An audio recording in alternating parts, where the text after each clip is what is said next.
Today on Rappler, Week 2 shows an impeachment trial with no fixed rules, even on the basics like the listing of witnesses and documents. Let us also have a written list of the documents on both sides so that we can determine the length of this trial. We have to have a time horizon because justice delayed is justice denied. If there's no... Senator Miriam Defensor Santiago sparks a debate on the standard of proof for the impeachment. The defense insists proof must be beyond reasonable doubt. Prosecution lawyer Neil Tupas complains the Senate is acting like an ordinary court. Senate President Enrile to the Senate, tell me how liberal you want me to be. Chief Justice Renato Corona asks the court to stop the prosecution from presenting evidence about his alleged ill-gotten wealth. And Senator Santiago says the Senate can decide to censure or reprimand the Chief Justice instead of removing him from office. Hello, I'm Maria Ressa. Welcome to Rappler, your social news network, where stories inspire community engagement and digitally fueled actions for social change. Rappler comes from the root words rap to discuss, plus ripple to make waves. We at Rappler promise uncompromised journalism that hopefully inspires smart conversations and ignites a thirst for change. The resumption of the Corona trial on Tuesday showed an impeachment court that has no fixed rules, even on issues as basic as the listing of witnesses and documents. The trial ended after only 1.5 hours, following debates on what rules the court should apply in the course of the proceedings. Not a single witness or document was presented. Rappler Ayi Makaraig gives us the highlights of Day 5. Register of Deeds of the Corona properties and testimonies of the property developers. We saw and heard nothing of that on Day 5 of the impeachment trial of Chief Justice Renato Corona. Instead, we have a long debate on rules and emotions running high from some of the senators. Returning after a one-week absence, former trial court judge Senator Miriam Defensor Santiago puts order to the trial by asking the defense and the prosecution for a list of witnesses and documents they will present in the duration of the trial. The defense says they have 15 witnesses, 23 documents, and an additional 25 records. But the prosecution isn't ready and asks for 3 days to comply. Then Santiago seeks clarification on the standard of proof needed to convict Corona. Now we have differing views. Santiago wants overwhelming preponderance of evidence, the prosecution wants substantial evidence, and the defense wants proof beyond reasonable doubt. Ultimately, it is the Senate that will settle this question. A lengthy discussion on rules ensues. Do the rules of court always apply to the impeachment court? The defense says yes, but some senators disagree. In this kind of proceeding, which is televised throughout our archipelago, the more evidence we admit, the more the people will believe that our decision has been fair. Kasi ang itatanong niya ay, anong tinatago ninyo? Bakit ang dami niyong sinasabi tungkol sa mga teknikalidad na ito? We are not interested in these technicalities by the court, by the Supreme Court. Malay namin kung ano yun, kung totoo yun, o kung tama ang English mo. The defense, even if some senators already said the court should be more liberal, Chief Prosecutor Neil Tupas asks the Senate to be flexible but fails to specify how he wants this to happen or provide an alternative to the way the trial is being conducted. It got to the point when Senate President Juan Ponce Enrile says he will relinquish his post as presiding officer if the court does not find him to be fair. Some senators are thrown off by the questions of Tupas. Hindi ko alam kung ano yung gusto ng prosecution, kung ano yung ibig sabihin ng prosecution na i-relax yung rules. Dahil alam mo si Senate President, he has been very, very fair in the first week of the impeachment trial. Hindi ko alam kung ano klaseng flexibility pa ang gustong palabasin itong prosecution. If you will notice, after he said what he said, noong merong mga nagsalitang mga at nagsalita ang Senate President at ibang mga ano ay palagay ko parang binawi naman niya sinabi niya, hindi ba? Ganun ang dating sa akin sapagkat hindi maganda ang dating sa ilan sa mga judges. On Wednesday, the prosecution is expected to give its clarifications on Article 2.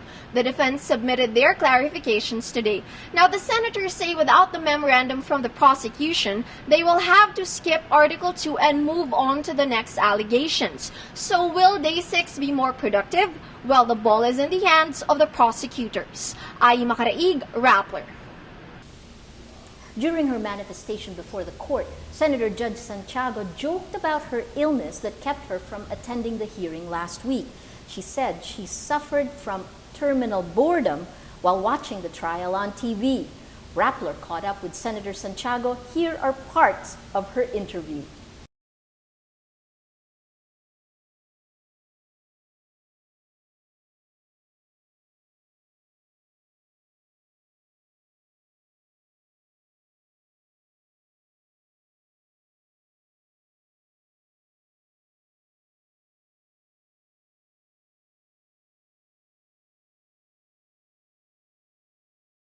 Hi, ma'am. Welcome back. You've been gone for 1 whole week. How do you feel?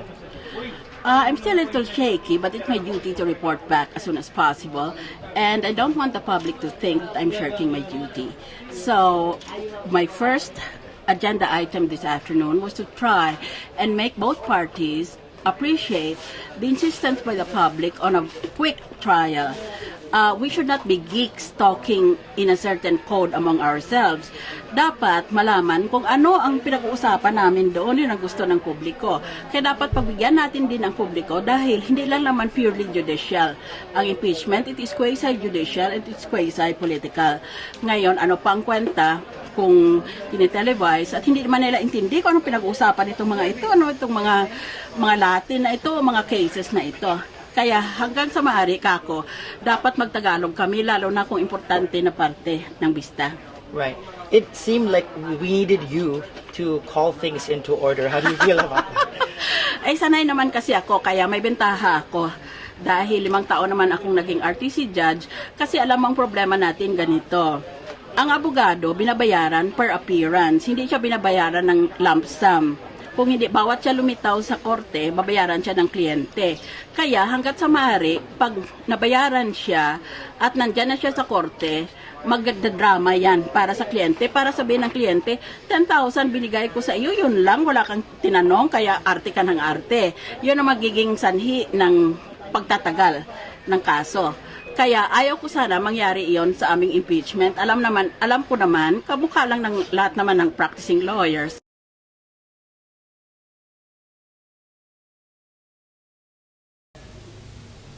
Joining us now for some perspective is human rights lawyer and founding dean of the De La Salle University College of Law.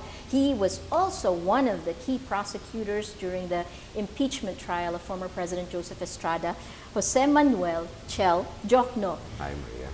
Chel, tell me, what do you make of these proceedings so far? Well, you know, I'm looking at the proceedings from a different perspective because I've been doing trial work for over 20 years and I was involved in 2 of the previous impeachments. And frankly, I'm disappointed. I'm disappointed at the way the lawyers are handling their cases and even in some respects with the senator judges. Because a lot of the waste of time in terms of the marking of documents and all of that, that could have been dispensed with if they had had pre-trial early on. Why didn't they have a pre-trial? I don't understand myself. That was one of the questions I had, because a pre-trial really would have made everything much faster and simpler. All the witnesses could then be laid out, all the exhibits and documents could be marked, so that in the actual trial, you can go straight to calling the witness and asking them questions. It seems right now it's unclear what the rules are. Is that correct? Even the nature of the proceedings is something that's not quite clear. So what exactly is the main goal? I mean, what's the main goal of all these impeachments? Of course, the main goal of impeachment is really to determine if an official, a high official, is fit for office, and if not, to remove him or her. But beyond that, it also involves the question of public accountability. So there are deeper issues than simply one official, but rather how is our country moving? How is the judicial system in particular? How is that working? And as the Chief Justice, there are certain responsibilities that only he has in the entire country and even in the court. and there should be some accountability for that. How should this have been handled? You said you were disappointed in the senators. What could the Senate have done better? From the very beginning, the senators could have called the lawyers to a conference. They didn't even have to do that as a public hearing. They could have done it what we call in chambers, and told them, submit to us your list of witnesses, submit your documents, let's mark everything, let's decide on the issues, let's decide on the sequence of presentation of evidence, and on the side of the defense, if you have any objections that are technical or evidentiary, raise it now, and we can already work on them now before the actual trial. Because, you know, in a trial, objections tend to take up a lot of time of the court. And of course, the public gets impatient, wondering what these objections are all about. The question today seems to be how legal, how legalistic, how judicial should these proceedings be? The senators, I think, are in a quandary because even the legal experts aren't sure how to categorize an impeachment proceeding. It's supposed to be somewhere between, similar in some respects to a criminal case, but similar in other respects to an administrative case. Because of course in a criminal case, if you're convicted, you go to jail. But in an impeachment proceeding, if you're convicted, you just lose your office. So in that respect, it's really closer to an administrative proceeding.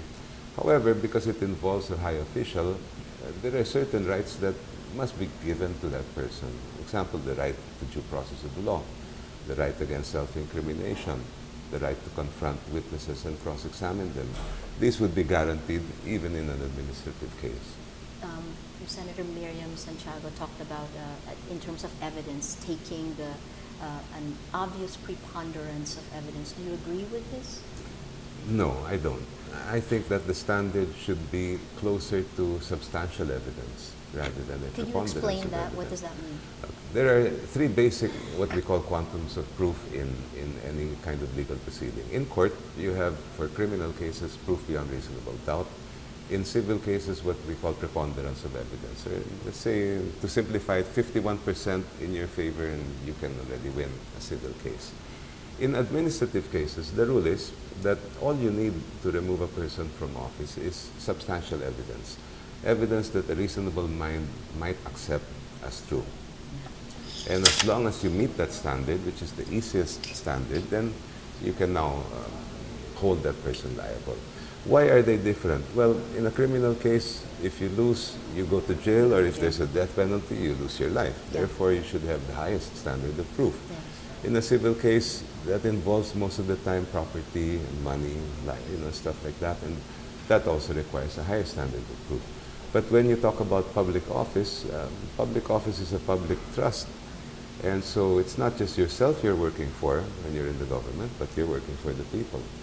So there should be, to me, a more relaxed approach to looking at this issue. So given that something this basic hasn't even been decided yet, what have the prosecution and defense been doing in the last week? I'm not sure myself. Of course, they have been preparing as best as they can, given that there is not a very clear picture of what the rules are. And that really makes it hard for them. The prosecutors, the public prosecutors especially, don't have much trial experience. That is already a disadvantage. But at least in a trial in court, you know what the rules are. Now, in the impeachment court, it can change from day to day.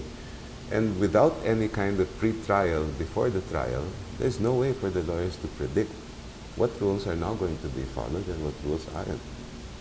Why, I guess now, moving from the actual court itself, there's a role for both the public and media in this. What do you see us doing in a situation, in an impeachment hearing?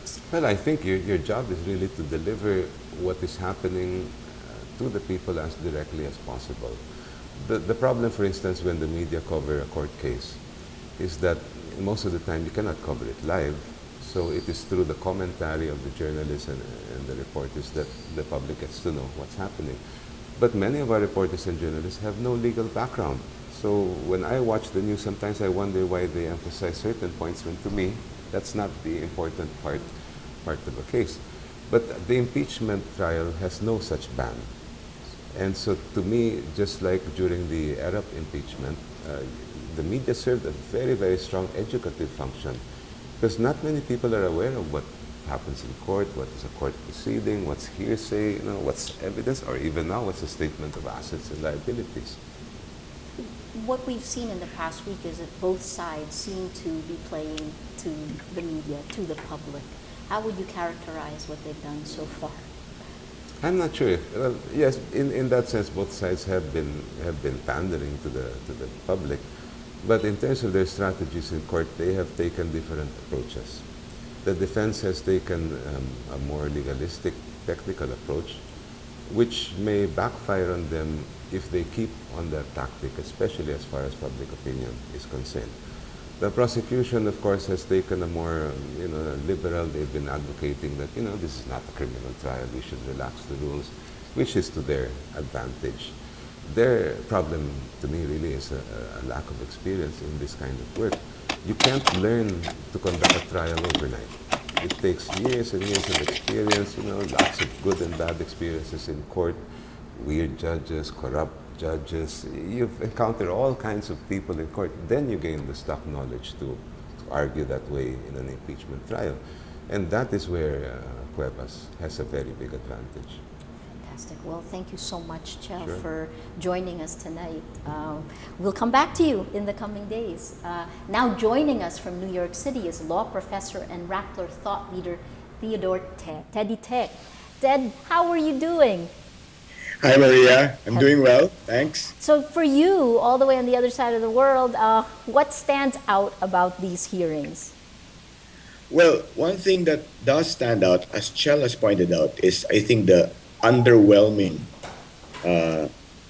capacity of the lawyers in terms of presenting the case to the Senate as well as to the public. And when I say the lawyers, I refer to the lawyers of both sides. Because I think the nature of the impeachment proceedings is that it's extraordinary. You do not remove the head of the judicial branch every day. It requires a high level of betrayal of public trust that would warrant a removal. And so therefore these proceedings are extraordinary. And so we would expect that the people who are presenting the case should perform extraordinarily. But so far, the impression that I've gotten is that this is actually equivalent to just an ordinary litigation in a trial court, and not even an ordinary litigation. I've seen actually better cases tried in the ordinary trial courts. The defense keeps saying that you need to protect the rights of Chief Justice Corona, and for example, the Senate on the first day ruled against having him testify in his own impeachment trial. What do you make of these two approaches? Well, I agree that Chief Justice Corona has certain rights that need to be protected in these proceedings. And I think Chel has already mentioned that in relation to the right against self-incrimination, the right to due process, the right to confront his accusers and to see the evidence that is being presented against him. However, in relation to how the proceeding is being conducted, I think what the proceedings lack right now is a clear theory on the part of the Senate, on the part of the prosecution, and on the part of the defense. They each have their own theories, and it is amazing that we could proceed to trial with three different theories, apparently, because Justice Cuevas is arguing, understandably, that this should be a criminal proceeding, satisfying the highest burden of proof. The prosecution is now saying we want a more liberal standard, and the Senate so far has not really defined what they are looking for.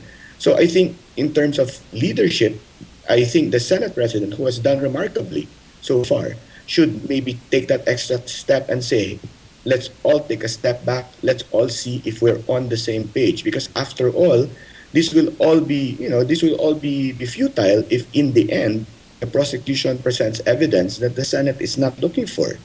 Those are great points. But moving forward, I guess part of the question now is what do you want to see the senators do?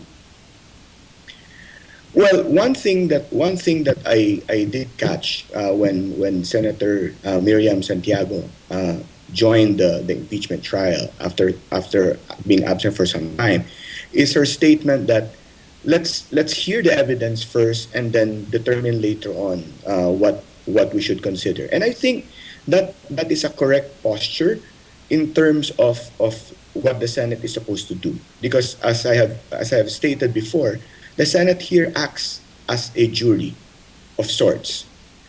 And as a jury, they should receive facts and then, based on those facts, make conclusions of law. Now, as far as the standard for determining whether the facts support the conclusions, that would, I think, be up to the individual senators. But one parameter or one framework that the senators can work with is one that the Supreme Court itself has used, which is the totality of circumstances. When you say the totality of circumstances, you consider not only the present circumstances, you also consider past circumstances and even future circumstances. Because all of these would have a bearing on the continued fitness of the Chief Justice to remain in office. And that is really the only issue here.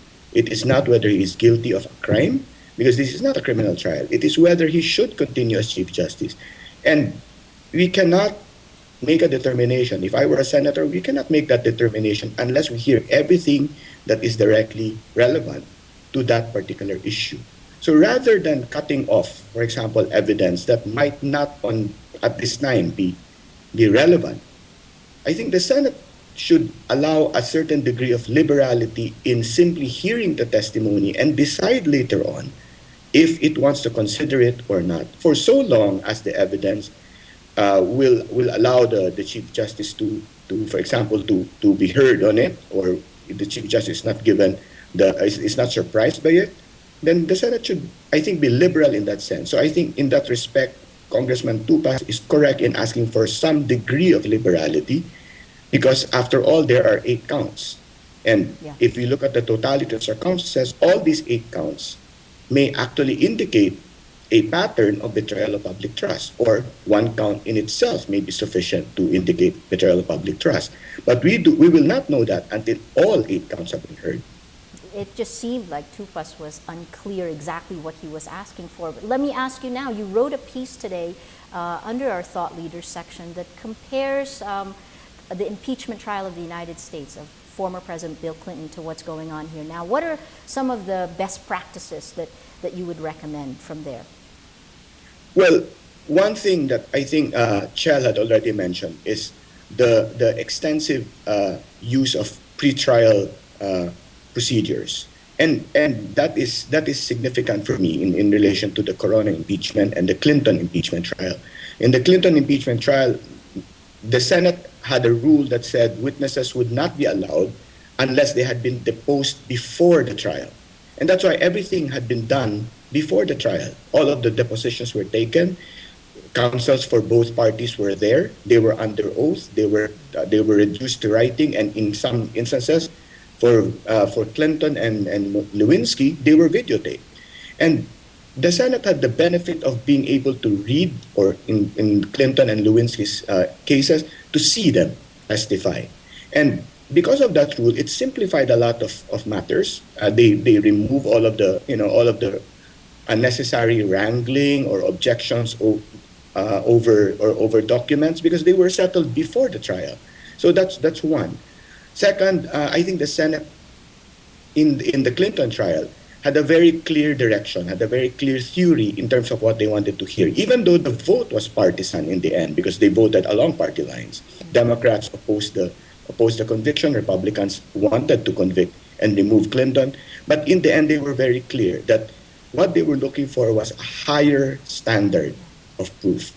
They were saying this is not an ordinary felony, this is not an ordinary crime, this is something more serious than that, simply because it is impeachment and we are trying to remove a president from office. So in the Corona trial, I think what the Senate should be looking for is that higher standard. We are actually looking for betrayal of public trust, and it is not a crime as defined in our statute books. And therefore, there must be something more than a crime. In the Clinton trial, one senator expressed it as felony plus, meaning it may amount to a crime, but even if it is not so, it is something more than that, which would render the president unfit to continue. So it may be a standard that the Senate in the Corona trial may want to adopt. But I think in the end, individually, the senators must make up their minds. What standard will they use in terms of looking at the evidence and in terms of voting? Because remember, this is a one-time thing. If the evidence is not heard because they decide to keep it out, or the prosecutors are not allowed to present it, and then later on one senator says, no, I wanted to hear that because it is relevant, then they'll never be able to get a chance to hear it. So in terms of the Clinton trial, they admitted everything that was relevant and then they considered it. So I think that's one thing you can take away from the Clinton trial. What standard would you recommend for this Corona impeachment? I think consistent with the nature of the proceeding being administrative in nature, because after all we are talking about a public office. Yeah. I think substantial evidence, but substantial evidence may be along the lines of removing the Chief Justice would require something graver, something more. We're not talking about an ordinary employment here. We're talking about removing the Chief Justice of the Republic. And therefore, substantial evidence would be something that a reasonable mind would accept as supporting the truth. And therefore, if the senators believe that what they're hearing is true, and having heard what they have heard, it is enough to convince them that he should not remain in office, then the standard is met. We are not looking for preponderance of evidence. We are not looking for proof beyond reasonable doubt, because we are not actually convicting the Chief Justice and finding him liable for a crime or for civil damages or for tort.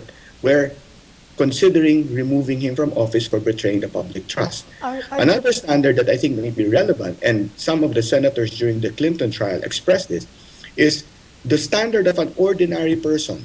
I don't remember the name of the senator, but I think he was from Kansas, and he was saying, I asked myself, what would an ordinary person from Kansas think of these charges? And he was Republican, and he voted to convict.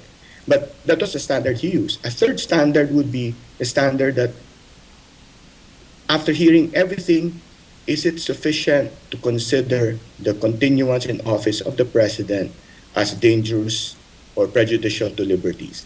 And if we look at that is a standard that I think may be adopted in relation to the Chief Justice. Because if after hearing everything, the senators believe that the Chief Justice cannot remain in office because it impairs his ability to perform his duties as Chief Justice, then they must vote to convict and remove.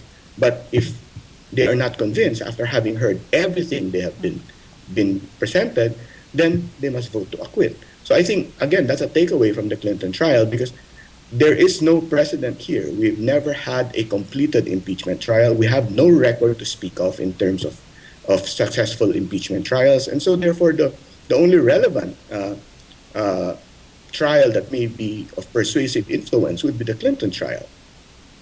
Do you think that one of the problems, the questions that keeps getting raised now is the speed of how fast this was, in the words of some of the critics, railroaded through the House of Representatives? Are the rights of the Chief Justice protected enough if you take the lowest possible level of evidence?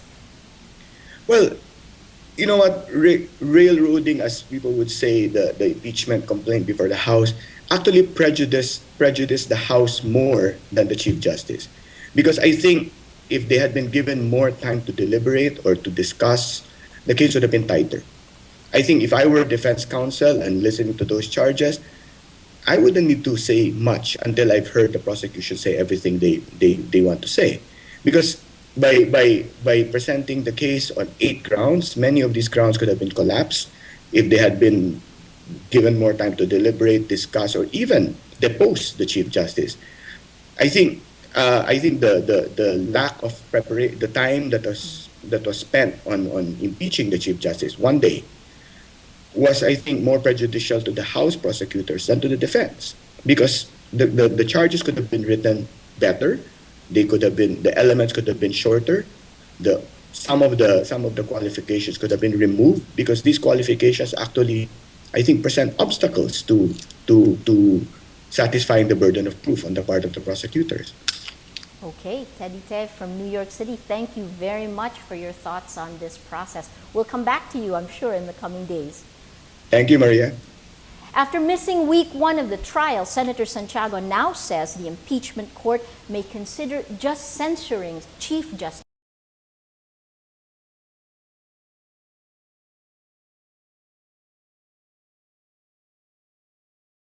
public office. The court may consider a lighter punishment, that is, reprimanding Corona. But this is likely to divide the Senate, with the senator judges expressing opposing views whether to support Santiago's recommendation.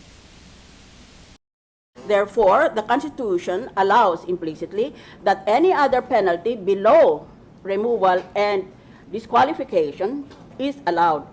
These proceedings, therefore, can result maybe in a censure or a reprimand, not necessarily in a judgment of conviction or acquittal. What a difference one senator can make.